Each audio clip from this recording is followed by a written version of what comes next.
ബംഗ്ലാദേശിലെ ഇടക്കാല സർക്കാരിന്റെ തലവൻ മുഹമ്മദ് യൂനുസിനെ വെല്ലുവിളിച്ച് ഇന്ത്യയിൽ അഭയം തേടിയ മുൻ പ്രധാനമന്ത്രി ഷെയ്ഖ് ഹസീന താൻ അധികം താമസിക്കാതെ ബംഗ്ലാദേശിൽ തിരികെ എത്തുമെന്നും ഇവർ മുന്നറിയിപ്പ് നൽകുന്നു.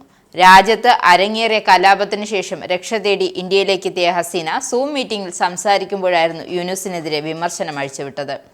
ക്രിമിനലുകളുടെ തലവൻ എന്നർത്ഥമുള്ള മോബ്സ്റ്റർ എന്ന പദമാണ് യൂനുസിനെ വിശേഷിപ്പിക്കാൻ ഹസീന ഉപയോഗിച്ചത്. യൂനുസ് രാജ്യത്ത് ഭീകരരെ അഴിച്ചുവിട്ട് അധർമ്മം വളർത്തുന്നതിൽ പ്രധാന പങ്കാണ് വഹിക്കുന്നതെന്നും അവർ പറയുന്നു. കഴിഞ്ഞ വർഷം വിദ്യാർത്ഥി പ്രക്ഷോഭത്തിനിടെയുണ്ടായ അക്രമത്തിൽ കൊല്ലപ്പെട്ട 4 പോലീസ് ഉദ്യോഗസ്ഥരുടെ വിധവകളുമായിട്ടാണ് ഇന്ത്യയിലുള്ള ഷെയ്ഖ് ഹസീന തിങ്കളാഴ്ച സൂം മീറ്റിംഗിലൂടെ സംസാരിച്ചത്. 2024 ഓഗസ്റ്റ് 5-നുണ്ടായ ദാരുണ സംഭവത്തിൽ ദുഃഖം രേഖപ്പെടുത്തിയ ഹസീന താൻ തിരിച്ചെത്തിയാൽ പോലീസുകാരുടെ മരണത്തിന് പ്രതികാരം ചെയ്യുമെന്നും പ്രഖ്യാപിച്ചിട്ടുണ്ട്.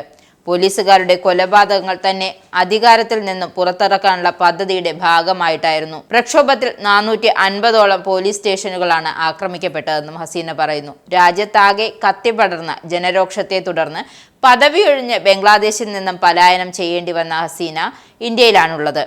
അന്വേഷണ സമിതികളെ പിരിച്ചുവിട്ട മുഹമ്മദ് യൂനുസിന്റെ നടപടിയെ അവർ അപലപിച്ചു. ജനങ്ങളെ കശാപ്പ് ചെയ്യാൻ ഭീകരരെ ഇടക്കാല സർക്കാർ കയറൂരി വിട്ടിരിക്കുകയാണെന്നും ബംഗ്ലാദേശിനെ തകർക്കുകയാണ് അവരുടെ ലക്ഷ്യമെന്നും പറയുന്നു.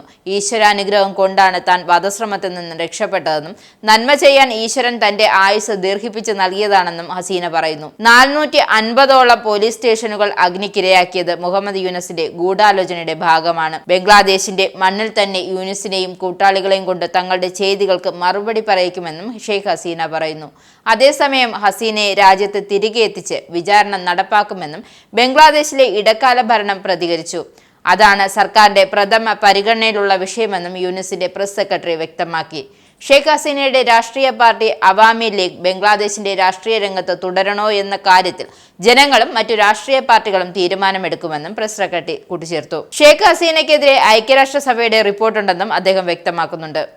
നിങ്ങൾക്കും ആനന്ദ മീഡിയയുടെ പ്രേക്ഷകരിൽ ഒരാളാകണ്ടേ? യൂറോപ്പിലും US-ലും ആഫ്രിക്കയിലുമടക്കം പ്രവാസികൾ ഉള്ളയിടങ്ങളിലൊക്കെ ജനപ്രിയ ചാനലുമായി ആനന്ദ് മീഡിയ ഒപ്പമുണ്ട്. ഏഷ്യാനെറ്റ് ഫ്ലവേഴ്സ് അടക്കം നിങ്ങളുടെ വിരൽത്തുമ്പിലെത്തും. ആദ്യം റോക്കു ബോക്സ് സ്വന്തമാക്കുക. അതിൽ നിന്നും ആനന്ദ് മീഡിയ ആപ്ലിക്കേഷൻ ഡൗൺലോഡ് ചെയ്യുക, ഇൻസ്റ്റാൾ ചെയ്യുക. എന്നിട്ട് 02085866511 എന്ന നമ്പറിൽ ഞങ്ങളുടെ കസ്റ്റമർ കെയറിൽ ബന്ധപ്പെടുക. അല്ലെങ്കിൽ +91 735 660 3747 എന്ന നമ്പറിൽ വാട്സപ്പ് ചെയ്യുക. ആനന്ദ് മീഡിയയുടെ സേവനങ്ങൾ സ്വന്തമാക്കുക. മറ്റു ചാനലുകൾക്കൊപ്പം ആനന്ദ് TVയും എൻജോയ് ചെയ്യുക.